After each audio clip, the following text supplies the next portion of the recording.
Today was a tough day. I managed to succeed in getting my sister to an examination for her needs and well-being, but it wasn't easy. I had to wrestle my mother with my aunt, and I managed to succeed for Ashley's examination. But it was unsettling. Because when you have a parent that doesn't want to believe and denies things like that, yeah, she smacked me a bit. I had to hold her down, and she tried to overcover my little sister. You're not supposed to crush anybody or put anybody over that, but I managed to pull through, and I was very glad to do that. I pretty much just grabbed my sister with my aunt and said, "Run, run, go, go, go, go." Ran out the door, went to examinations, answered questions. She was diagnosed with my autism. She gets the needs, but then they mentioned like a CPS for adults, but I would not want to lose my sister. I'd want to take care of her. Same thing goes for me next week, trying mine. It's been mentally tiring and exhausting putting up with these kind of situations, but it is a part of my life and responsibility. I just want to keep living more, to play video games, write things, create. But I've had an anxiety where you feel faint when you walk. When I'm out in the open, it's almost like what you call the agoraphobia. I start flipping out and struggling, and then travel is really hard for me. I would need assistance from others, but it's held me back, and it's robbed me from so many opportunities in life, so many things I can't experience because of that. And it's just a very exhausting, tiring day, and I feel cruddy, and my muscles kind of ache, but I succeeded, and I yelled a lot, to my mom to plead, because I feel like I'm the caretaker. Without me, everything falls apart. I would never want to lose my sister because she's everything to me. Although she calls me mean to her because I was strict and hard and things and stuff like that. It isn't easy. Trying to prove that you need help. And I'm a person that only relies on teamwork. I'm so weak alone sometimes. So struggleless and frail. Maybe I'm weak because of all the suffering and tragedy I endured in life. My father had mental illness. My big sister Lorene did. Ashley has a problem. Me. My mother has slipped due to a society that's hard.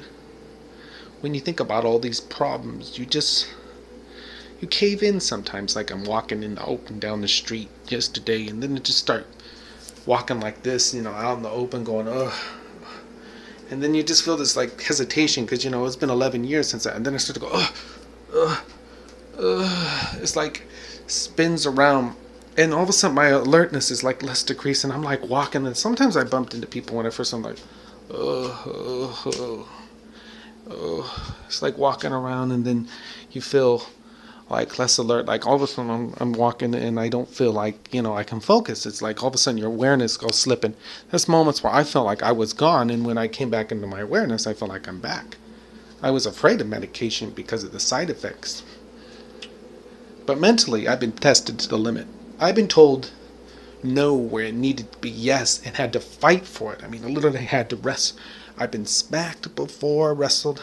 I've argued. I pushed my emotions to the limit where my body ached. I'm thankful to be okay, but all this agony that happens all the time is just rough. But I've just been through a 4-month struggle to secure my sister, and then I think she's safe, but I don't want to lose her, This life is so lonely, It's hard to get hugs or hard to get a kiss and things. It's hard to get a unity, a togetherness. With my anxiety, it makes me look, I'm very silent, like an antisocial almost, I guess, but not for the mean ways, but because my anxiety holds me back. I've been sad sometimes. I have. But I want to keep finding a way. But when you're alone, it's just like, I'm like out here, like in this vast open, and it just isolates me. Anxiety is torment without the right mindset. I don't like how I feel when I'm like down and out. I don't like my alertness level. I don't like what it brings me. I need to pull that out. I need to enjoy my life. At my age, though, I gave up a lot of my time to this. It's being in jail. I know what prison is like without going because of the anxiety. It holds you back from what you want to do. This world's scary. It's cruel. You need your needs. You can't stop fighting for that. especially when I live in a cold environment. Do they give people protections and things like that? It's cruddy. And then you say, you're faced with, trying your best. My sister didn't want to go to the examination. I had to urge her. I had to literally push for that. I willed it today. I set it up. I willed it. Just a hanger about that. I had set it up and willed it. And I'm very pleased with the result. But I just say that things are just a corner and turn, and I need support. I'm not a person that can stand alone. I feel stronger together in numbers. I feel stronger with support. Why do I just kind of dry up? I mean, people say that there will be a time in your life when you're going to be alone, and then there's no going to be there. But I feel like something's trying to push me to the isolation, being alone, not being able to bear with it, not being able to cope or focus. And I don't want to be left alone with that anxiety. I don't trust myself. I see all those busy cars, and I get overwhelmed. I mean, it's like being in a stuck zone, and you can't go out. You want to push forward, and you feel this thing take you over, and it's just, it used to not be there. It used to not be there. And any person who's suffering from anxiety knows what this is like. Some people have killed themselves due to it. They couldn't take it, but I still have to live. I say this to myself. Someone says, do you want to run into cars? Do you want to give up? You feel that because you're like, I'm walking in this open zone. And it's like the agoraphobias. You're like, freaking hell. God damn it. Kind of type means when you feel like that.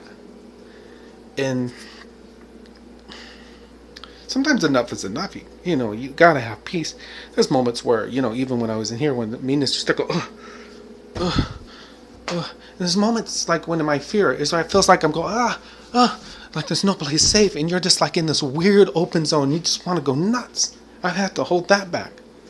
That's why I don't like being ridiculed or mistreated, but you still got to be firm and focused for that, because it's going to be hard. These faint feelings, they haven't been going away. They haven't been gone one bit. That's what life is like for somebody with this.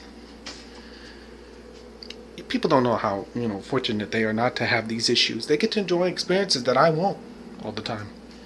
I have to try extra harder to succeed.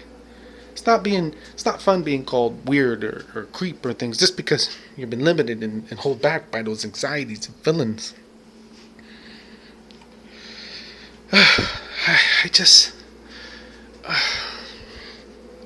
It's not the easiest life for me. Why do I want to be? Because I want to exist to create. I want to still play video games. I still want to write and create. I want to enjoy myself. I'm not distracted by the nonsenses and the crudenesses. I got things to teach and do. I'm going to be young. Got to take that time. Live young all the time like that. I've been through a lot of wildness, a lot of tragedy. But I just live to feel good. I don't want tears, You don't want sadness. You want joys, goods, upbeatness, hope, positivity. People don't live because they feel horrible. They live for the wonderful moments. You live for the best. You don't live for the worst. Because if you live for the worst, existence is really your punishment, horrible. You live for the wonderful. Even my sister called me mean and bad because I had to raise my voice and yell about it. I've created a dissension or maybe a division just because I had to deal with, seeming the authoritarian, raising my voice. I don't like getting mad. I don't want to rile up. The anger was because of the fear to protect, the fear to help. Do everything you can to make it good. That's what life is like. Other people are way more stronger than me. I ran to the hentai to comfort myself and things like that. Looking for whatever piece I have. We're sucking on cough drops, tic tac. Looking for calmness. Writing just all kinds of things online. Searching, living this life. Trying to figure it out. Bring some meaning to me since falling apart. What it did. What's it all mean? What's it all for? It's progression of the life and death cycles. You give, and give. And you still want to call life beautiful. Because there is no way to live without thinking about that beauty. Because as bad as I am for my traveling, for my trapped state, for my prison of the mind. I have to break free, and it is a crazy struggle sometimes. I have been tested to the limit mentally. That's why things don't bother me as much as tragedy. I've cried enough to know what it means. Bared. I'm thankful for the people online that give me support because I feel isolated these days in my life. I don't got friends in the public to talk to and things like that. A good word means a lot to me. I was very thankful for anyone who has given me support. I want to be that too. I want to help people in pain and fear. I want to be that hope. I want to be existent hope. That's my name because I give hope. I give away. I make a way. And I made a way today too. I don't want to keep suffering. I got to keep making a way. I don't want to be left in that moment where it feels like there's nothing to hold on to. The world's spinning kind of feel, where people go crazed and insane. I feel so bad for them because I know what it's like. It's good.